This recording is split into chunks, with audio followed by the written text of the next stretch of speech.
সেই মাইকটি কিন্তু খুলে দেওয়া হচ্ছে।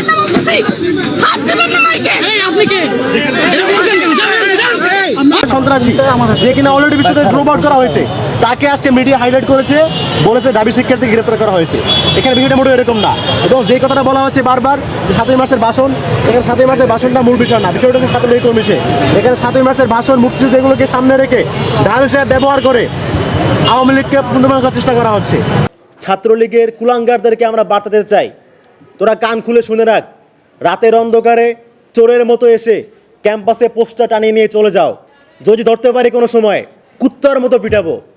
আমাদের বিশ্ববিদ্যালয়ের কয়েকটা স্পটে ছাত্রলীগ তারা পোস্টার সাটিয়েছে, এবং তারা শুধু গতকালকেই না, এই নিষিদ্ধ সংগঠনটি এর আগেও বিশ্ববিদ্যালয়ে নানা ধরনের কর্মসূচি করার মাধ্যমে তাদের উপস্থিতি জানান দেওয়ার চেষ্টা করেছিল। তারা এর পূর্বেও খুনি হাসিনার মোটিভ পরিয়ে দিয়ে পালিয়ে গিয়েছিল। তারা এর পূর্বেও আমাদের শ্যাডোতে ব্যানার টানিয়েছিল। তারা এর পূর্বেও আমাদের বিশ্ববিদ্যালয়ে কয়েকটা গুরুত্বপূর্ণ গেইটে তালা লাগিয়েছিল। তো এই সমস্ত জায়গাগুলোতে আমরা মনে করছি এই সমস্ত বিষয়গুলো পেছনে অবশ্যই আমাদের বিশ্ববিদ্যালয় প্রশাসনের সুস্পষ্ট গাফলতি রয়েছে। তাদের সেই গাফলতি জায়গা থেকে আমরা আজকে জবাব চাওয়ার জন্য এখানে এসেছি যে আপনারা থাকতে কিভাবে নিষিদ্ধ ছাত্রলীগ, যারা কিনা 15ই জুলাই আমাদের ঢাবি শিক্ষার্থীদের হামলা করেছিল, এই ছাত্রলীগের সংগঠনটি কিভাবে ক্যাম্পাস সক্রিয় হতে পারে, তারা কিভাবে পোস্টার টানাইতে পারে। তো আমরা মনে করছি এর পেছনে অবশ্যই প্রশাসনের গাফলতি রয়েছে, এবং যে সমস্ত জায়গায় পোস্টার টানানো হয়েছে সেই সব জায়গায় যারা দায়িত্বরত দারোয়ান তাদেরকে তাদের পিছনে বায়োডাটা, তাদের নিয়োগ সবগুলো আমরা যাচাই করে দাবি জানিয়েছি। এবং বিশ্ববিদ্যালয় ক্যাম্পাসে শিক্ষক কর্মচারী থেকে শুরু করে যত ধরনের শ্রেণীর মানুষ রয়েছে তাদের মধ্যে যারা স্বৈরাচারের দোসর তাদেরকে চিহ্নিত করে আইনের আওতায় নিয়ে এসে দাবি জানিয়েছি। আমরা প্রক্টরকে 24 ঘন্টা সময় দিয়েছি।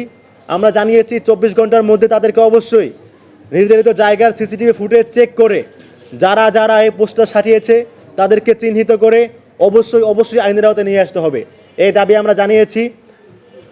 এবং আপনাদের মাধ্যমে ছাত্রলীগের কুলাঙ্গারদেরকে আমরা বার্তা দিতে চাই, তোরা কান খুলে শুনে রাখ, রাতের অন্ধকারে চোরের মতো এসে ক্যাম্পাসে পোস্টার টানিয়ে নিয়ে চলে যাও, যদি ধরতে পারি কোনো সময় কুত্তার মতো পিটাবো।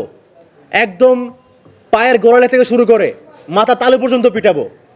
বিসমিল্লাহ বলে শুরু করবো, সদাকালুল আজিম বলে শেষ করবো পিটানো। তোদের সাথে কোনো আপোষ নাই।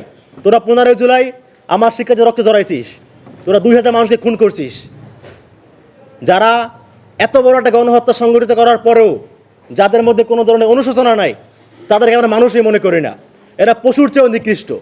যারা পশুর চেয়ে নিকৃষ্ট তাদের সাথে আমরা সেই ধরনের ব্যবহারই করব যেটা তারা ডিজার্ভ করে। তো আজকে মিডিয়ার মাধ্যমে তোদেরকে আমরা বলে রাখলাম, যদি ক্যাম্পাসে ধরতে পারি কোনো সময় এই ধরনের কাজকর্ম করতে আসছিস, খোদার কসম কুত্তার মতো পিটাবো। কোনো আপোষ নেই, খুনিদের সাথে কোনো আপোষ নেই কোনো। আর অসংখ্য সন্ত্রাসী 12 তারিখের পর তারা জামিন পেয়েছে। এটা প্রমাণ করে একটা নির্দিষ্ট দল তারা তাদের ক্ষমতাকে টিকিয়ে রাখার জন্য লীগের সাথে সমঝোতা করেছে। এবং মানুষের মাঝে এই প্রশ্ন উঠছে, সেই সমঝোতার ফসলেই তারা ক্ষমতায় আসছে কিনা। দেখেন, 12 তারিখ নির্বাচন হওয়ার পরপরই প্রায় অর্ধশত জায়গায় লীগ কার্যালয় ওপেন করেছে। এটা কিসের বার্তা দেয়? এটা কি বিএনপির ছত্রছায়া ছাড়া, বিএনপির প্যাট্রোনাইজ ছাড়া এটা কখনো সম্ভব হইতে পারে? আমরা মনে করি যে বিএনপি তাদের স্থানীয় নেতারা তাদেরকে নিরাপত্তা দিয়ে এদেরকে প্রকাশ্যে নিয়ে আসতেছে। এর কারণ আছে, কারণ আজকে যারা বিএনপির নেতা মন্ত্রী হয়েছেন তারা কেউ, তাদের অধিকাংশই, তাদের একটা অংশ দীর্ঘ সময় দেশ ছেড়ে পালাতক ছিলেন, দেশে ছিলেন না।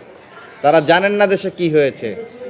শিলং ফেরত সালাউদ্দিন সাহেব তিনি কথায় কথায় হুমকি দেন শিক্ষার্থীদেরকে, এই করবেন সেই করবেন, কিন্তু তার বক্তব্যে প্রমাণ হয় যে 5 আগস্টের আগে ছাত্র জনতা কীভাবে দেশকে মুক্ত করেছে সেটি তিনি জানেন না।